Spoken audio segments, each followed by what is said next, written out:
Hi there, and welcome to a video about edible chocolate fabric. You probably clicked on this video because you too have been razzle-dazzled by a few quick clips showcasing this shiny, stretchy, and supposedly eatable fabric, and naturally you want to know how to make it yourself.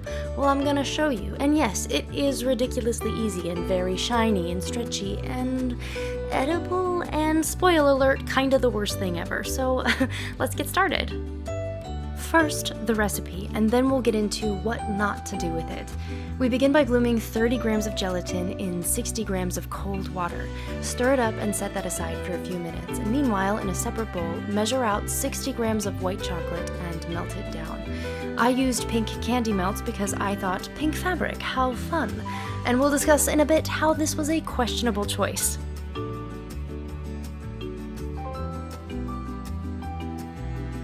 Melt the bloomed gelatin in a microwave and mix well with the chocolate.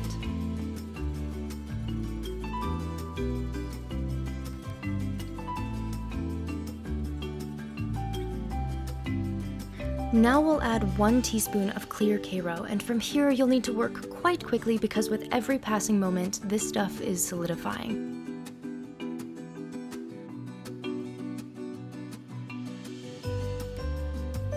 If you don't have a silicone mat already, stop everything you're doing right now and go get one. It's pretty much the only way this stuff works. Pour the chocolate gelatin out onto the silicone mat and use an offset spatula to spread it out. Try to get it as thin and even as humanly possible. It will start getting gummy and adhering to your knife, and that's when you need to stop working with it. If this happens, let it set, peel it away, and microwave it to try again.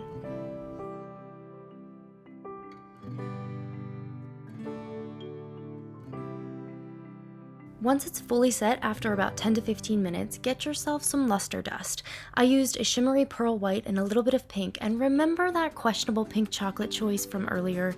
Yeah, it made my fabric look like human skin. Now, with the luster dust, I'm elevating it to Edward Cullen skin. I'm not sure if you too were a twihard back in the day, but I invite you now to walk with me down memory lane. Show ourselves in sunlight.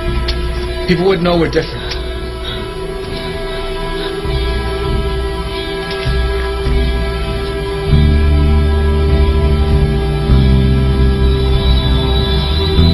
This is what I am.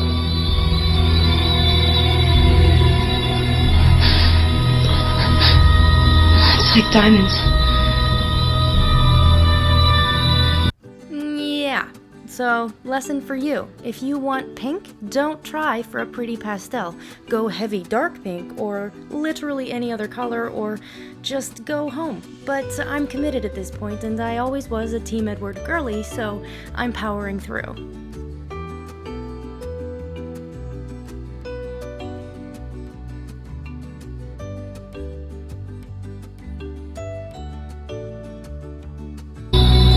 Beautiful. This is the skin of a killer bell. When I first discovered this stuff, I had one very specific cake design take over my whole brain, and that entailed entirely enveloping a cake with it. I mean, it's chocolate, it's stretchy, it's pretty. I was really quite convinced it was a miracle replacement for fondant. So I put swaths of overlapping layers against the sides of my almond cherry cake. The whole thing.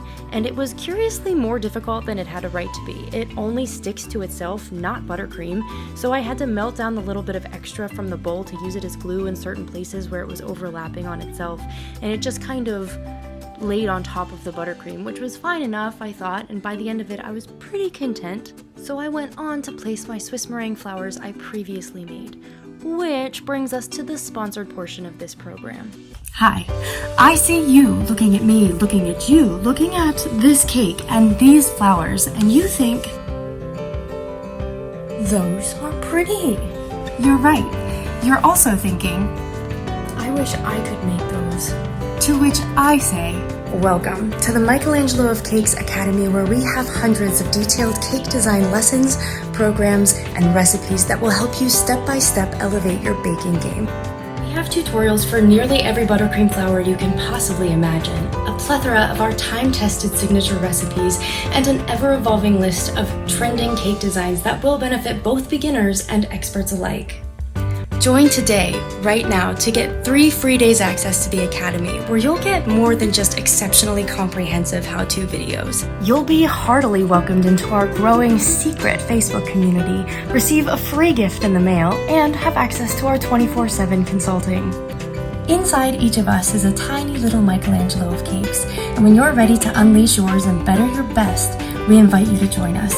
See you at the Academy. Okay, ad over. And perhaps now you can look at this cake and feel what I was feeling in this moment.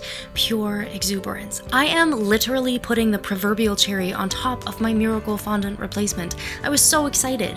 Once I got pictures and video in excess, we come to the moment of the dawn of my impending misery. The first ugly cut. Yeah, what is that? Ah! But I thought, no problem, I can edit that out. So I sat my knife in a flame and I tried again, and I got a deceptively beautiful cut, and really, an objectively gorgeous slice of cake. This is our cheater cherry cake recipe that's filled and enveloped with our signature authentic French buttercream. I know for a fact that this cake is delicious. You can check my waistline for proof. But the fabric, the chocolate, stretchy, shiny skin of Edward Cullen is impossibly rubbery. Ladies and gentlemen, it is like biting into a rubber replica of the vampire himself, and it's like not great if you'd rather be biting into a real guy than taking a bite of cake. I mean, understandable in some circumstances, but not my end goal here. So this recipe is not being featured in the Michelangelo of Cakes Academy, even though if I weren't so riddled with disappointment about it single-handedly ruining my otherwise very delicious cake, it might have some purpose. If you use it as a very small decoration, perhaps a bow, or as a piece that customers will generally know should be removed before eating anyway, then it could work. But my final stance is that it is a little bit more of a hassle than it's worth. It is not a miracle fondant replacement, and it tastes goofy, and you should join our online cake academy. And I hope to see you there, and I hope you enjoyed this video. Thanks so much. Bye.